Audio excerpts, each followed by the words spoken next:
আমাদের বিভিন্ন অনুষ্ঠান রয়েছে বড়রা যারা পুজো জোগাড় করবে তাদের কাছে অনুরোধ ছোট্ট মন্দির প্রাঙ্গণে চলে আসুন।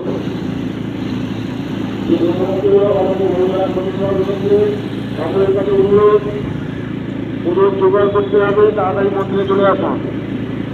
ঠাকুর মজা বসে গেছে।